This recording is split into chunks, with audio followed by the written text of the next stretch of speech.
How's everybody doing? Welcome back.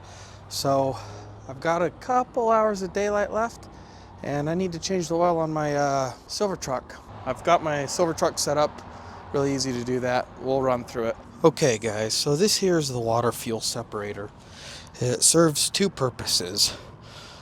Since diesel is lighter than water, the diesel will float on top and the water will sink to the bottom. It's like oil and vinegar. So function number one of your water fuel separator is to separate fuel and water.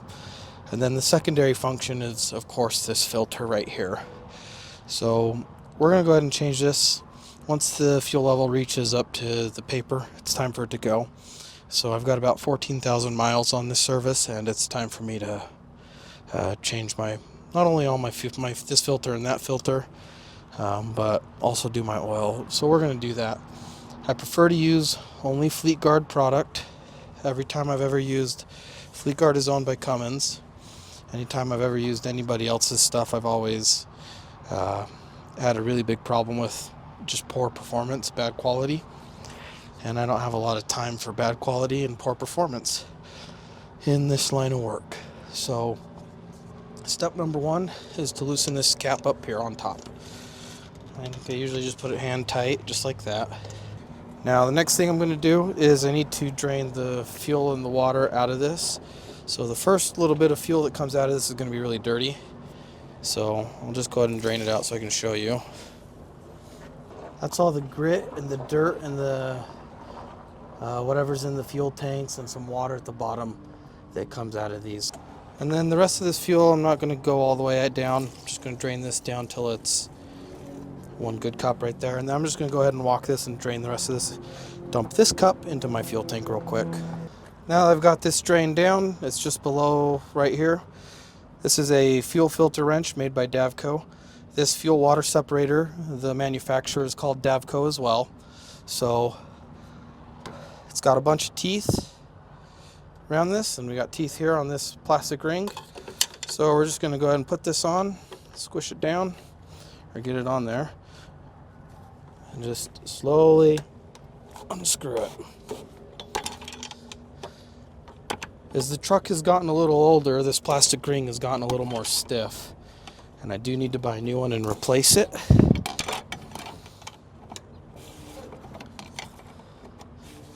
So we'll get that all off.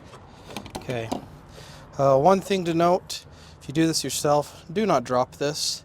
If you drop it, you will very easily bend this and it will become out of round, and I did, which is why it was a little difficult for me to get this to kind of set back on top of that. So we're just going to put this tool on my step. I'll just undo the rest of this by hand. Pop that off. I'll leave that there. So there's your fuel bowl. There's your plastic ring. Got a bad rubber seal here. I'll just put that on the tire. Okay. For those of you that have been watching my content a lot, you probably know that I'm a very detail-oriented person. And I cannot put this back on without cleaning the bowl. There's usually dirt buildup right here on this lip, and I can't stand putting this back on without cleaning it. So do the job right, clean your stuff off, and you won't have any issues down the road. I promise. Okay, bowl is clean. I'm just going to put it on top of the engine, put it out of the way. Same thing with this plastic ring. We're going to go ahead and just clean this plastic ring off. So get that all cleaned off.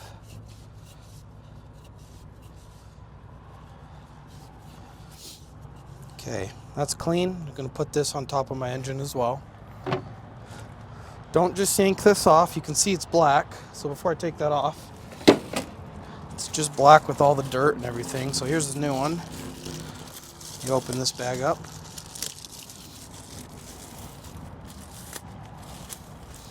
I'll leave the rubber seals inside of here just for now.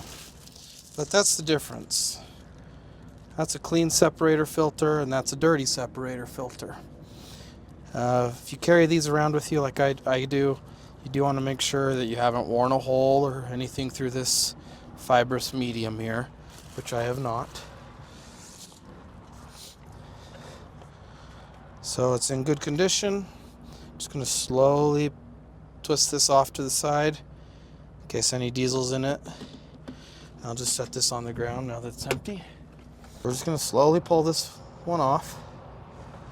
Just set this right here or something, no big deal. The new filter will have a rubber seal on the bottom, and I'll just press that on just like that.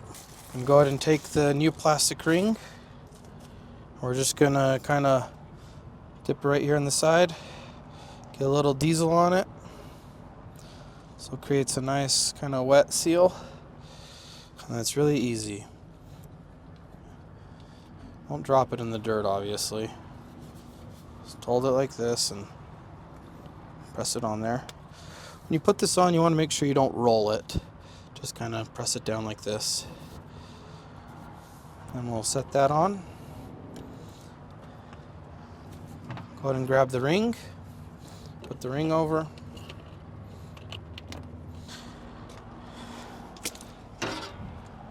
Grab your filter wrench. So the ring is on. Now there's a spring right here in the top of the bowl, so we have a little bit of play. Just gonna press that down and go ahead and tighten this ring and hold it.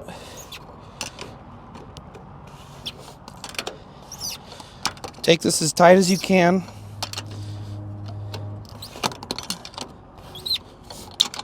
Before it tries to grab and spin the bowl.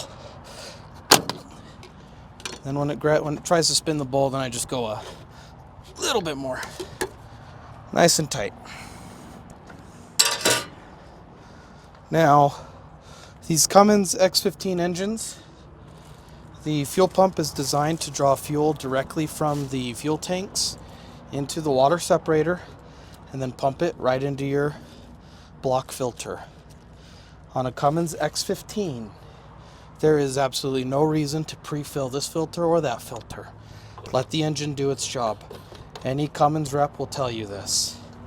There's no reason to risk exposing dirty fuel to your fuel filter system when you can let the engine pull it and filter it itself so you know it's clean. We're going to go ahead and do the block filter next. In order to get the block filter off, you need this wrench right here, leather strap on it. You can use a large 4 or 5 inch filter clamp, but that would be pretty difficult to get in there. So I just use this leather strap. Bought that at Kenworth too. So let's go ahead and get that off. So we have an arrow here which shows that this is the direction of tightening. So we need to pull it against the arrow in order to loosen it. And it's probably going to be really, really tight. Yep. Little by little. Okay.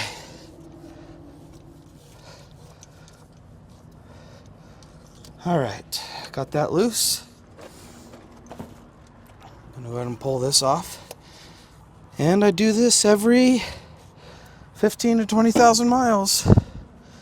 So I'm doing it about 1,000 miles early this time because we're in the middle of spring run and it's very, very busy. I don't have enough time. I don't think I'll have enough time next week to do this.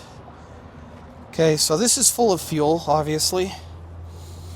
And I don't want to dump my diesel all over the ground because, for one, that's irresponsible.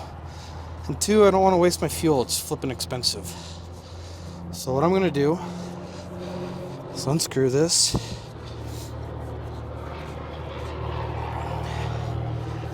Now, all that diesel's really hot.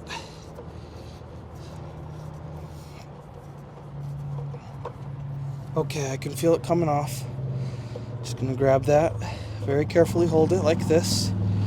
This may not work on a Peterbilt or any other system, but it works with my Kenworth. Just gonna hold this. There's gonna always be a little drip. Here's my blue cup, and all I need to do is dump out a cup worth of diesel. I'll set this cup full of diesel, set that on the tire, and then I'll just bring this up here and boom, that's out, minimal spill. Grab the camera, just like that. That's how I pull that out without spilling diesel everywhere. Oh, crap. We'll just set that right there. Well, this shot's gonna be a little sideways, and there ain't nothing I can do about it. Now this fuel in here is really clean. I've been doing this for years and I've never had an issue. Just gonna dump that back in.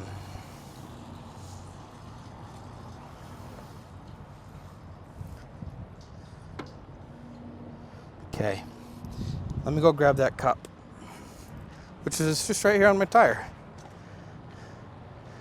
Well, today's Sunday. I don't know when I'll get this uploaded, but I hope you guys are having a nice Sunday wherever you're at. I know I am.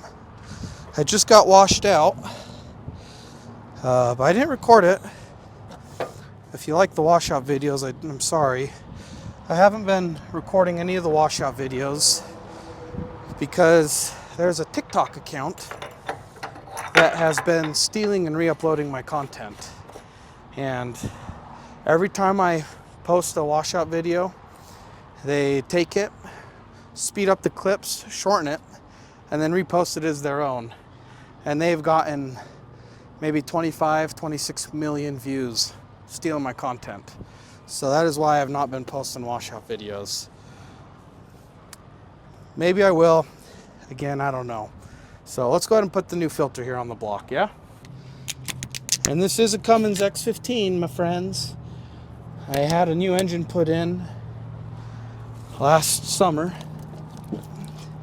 And since I got a crate motor from Cummins, I took that opportunity to have it repainted the same color as my frame. So this little plug is right here. This plug is here for a reason. If you pre-fill it, you leave this plug in and pre-fill your diesel in here. Since I don't pre-fill these, I'm going to pull that plug out. I'm going to put this on dry.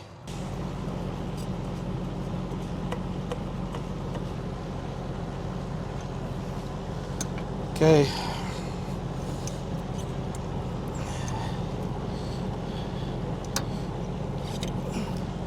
Get your filter wrench on here. So this is the letter A. Every 25% of this, every quarter turn, there's a new letter A, B, C, D. I'm right here on A. It says to turn it to B. I'm not going to turn it to B though because that's too tight in my opinion. So I'm just going to go to C. There's D. There's C. I'm done. Block filter is on. The fuel filter portion of the oil change is finished. Now, before the sun goes down, I'm going to show you how this works. So we're going to go ahead and key the truck on. You're going to watch the fuel filter rise, and you're going to hear the pump sound a little different, okay?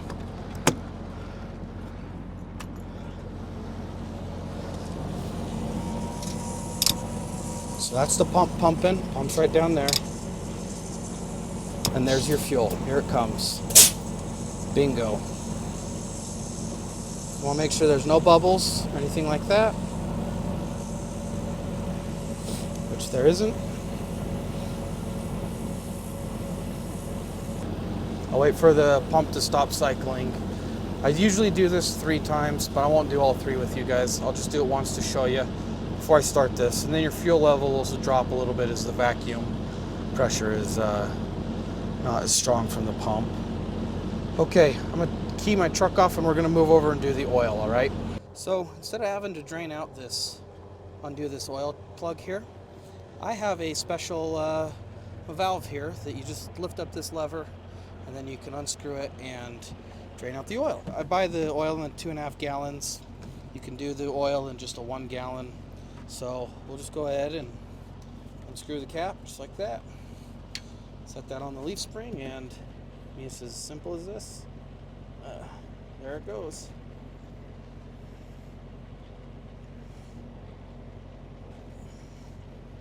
Oh, you be really careful not to spill. I try really hard to not make a mess at all.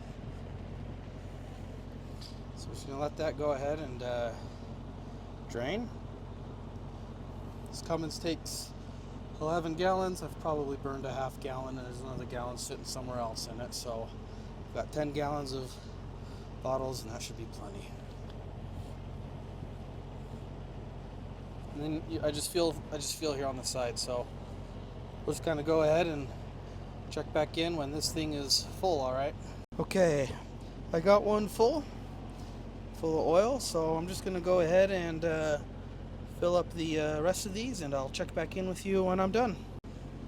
That's what it looks like when it's draining, nice and easy. Okay, I've got the oil drained out of the oil pan. So we're just gonna go ahead and unscrew this oil filter right here. I'll just kind of get my wrench on it, just a little bit like this, and kind of tighten it about. It is a little bit of a tight fit, but it'll be okay. I don't generally tighten these very tight. There we go. I'll be able to just do the rest of this by hand. Yep. As you can see, there's no leaks on it, so that held pretty well. Just gonna pop this off.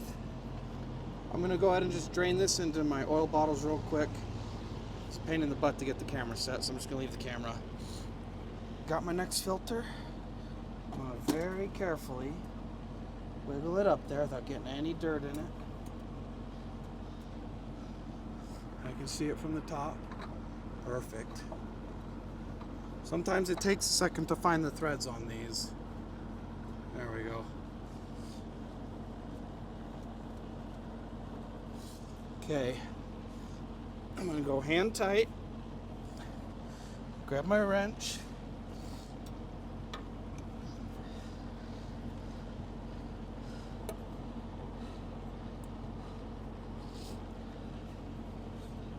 and then I just like to go just a little bit more. Bingo. That's it. Okay. Let's fill this up. So here's my fill cap. Let me go ahead and unscrew that.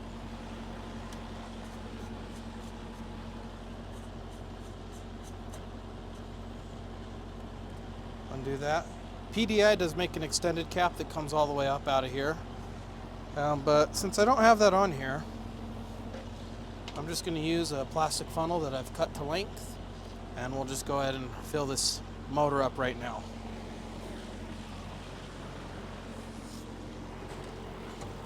This video is going to go up after the Canada video, so I hope you all really enjoyed watching the Canada video. Looks like I'm going to be going up there a lot more lately going forward, so I'm just going to drain this in. Not too quick, because it will overflow.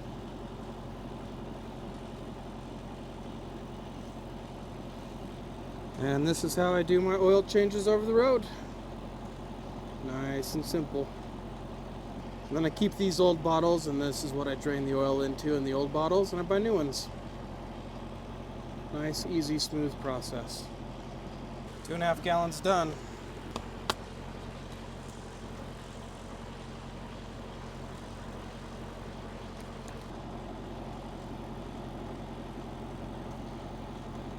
I did get a very good comment yesterday or early this morning. I can't remember your name off the top of my head. Let's see here, real quick. I'll give you justice. I'll put your comment on screen, but I will also just say it right now. Marco G7924, he says, quick question about loading about the top deck. In that other video with the two older bulls in the nose, you mentioned that you want the top deck gated, closed, so that you avoid flipping the trailer. Did you not close it this time due to the number of cows up top? I enjoy your videos, man. Thanks. Thank you for watching. And I enjoy having you here. So, probably a majority of the time, I do try to gate the top deck. Now, the reason I didn't gate the top deck in the video that he is talking about with the really big fats is because in a 48-foot trailer, which is what I have, those cows were 1,600, 1,700 pounds on average. And since my trailer is a shorter trailer, it's 48 feet because I go to California. If you try to gate big fat cattle in a 48-foot trailer, they will bend the walls. And I do have some bends in some of the walls. And if they get their hoof stuck in one of the bigger holes, they'll bend those big holes, they'll pull the aluminum in, and then they'll bend the gate. If I gate it, my first portion of the gate, the first pen is 13 feet and the second pen is 12 feet. The gates are not perfectly centered. It's not 12 and a half and 12 and a half. It's 13 and 12. And then if one of them falls over or slips or gets on their stomach and rolls over, if they're really tight, it is a nightmare to try to get that cow up. And you don't want fats to be down. The whole purpose of hauling a fat off to slaughter is so that you have good quality beef and ribeyes and steaks. You don't want bad quality. And if I have a cow that goes down, I'll ruin the quality of the meat. And it's very much my job to make sure as a livestock man that I don't destroy the quality of the beef that I'm hauling because I made a poor judgment call. And if the cow dies because it's down, I have to pay for it. And I don't want to pay for cows that go down because they didn't have enough space. A couple years ago, I got lucky, insurance covered this one. But it was a huge mistake on my part. I was inexperienced in green. But the reason I'm very careful with fats, and when we say fats, we're referring to cattle that are over 1,500 pounds, 1,400 pounds. I hauled a load of fat Wagyus. They were 1,800 pounds apiece. And I put one too many on the back step, and it went down. I put 5 on the back. I should have put 4. And the other Wagyus, because they were so big, they just stepped on it and sat on it. And they killed that Wagyu. And when I showed up to the kill plant, I had a dead Wagyu on the back of my trailer. And I cannot tell you how uncomfortable of a phone call that was to make with a dead Wagyu. It was terrible. So, a lot of lessons to learn there. I got a lot of experience doing this, a lot of different types of animals. So, I generally haul mostly feeders. Feeders are going to be anything from maybe 800-900 pounds at the top down to 300. And those would be calves. 600-700 pounds, 300 pounds, 250 pounds, day olds. The majority of what I do is 900 pounds and less. Feeders, calves, and day olds. That's what I do a lot. But when I do haul fats, I'm very careful about how I gate them. And there's a whole bunch of math that goes into it. And you do your math, the math doesn't lie, the math is right, you'll be okay. And you just trust your experience. And if you don't know what you're doing, you talk to somebody that does. Because dead animals, due to negligence, is a big no-no. And it does happen, but it is your responsibility to mitigate that. So it's a good question, Marco. I'm glad you asked, and I hope that answers it. Guys, we just about got it. I'm loading pigs in the morning. The pig video will come up after this video. It could be a week, I don't know. Maybe 2 weeks before you see it. The farm I'm going to knows I'm coming. They actually found me organically on YouTube, which is hilarious. I loaded there a couple weeks ago and they recognized me. And they thought it was the coolest thing, so they gave me permission to record myself loading pigs at this farm. And I'm going to show you guys what the process is to load pigs. It is a little more complicated, a lot more headache inducing, but we'll get through it. Alright, I'm not going to fight the rest of this stuff. We're just going to let what's in the funnel drain out and wrap this up. Bingo, done. Okay guys, I'm done with the oil change. We're going to go ahead and key this on, cycle my filters. I'm going to put everything away and get going. I want to thank you all for watching. I'll see you in the next one.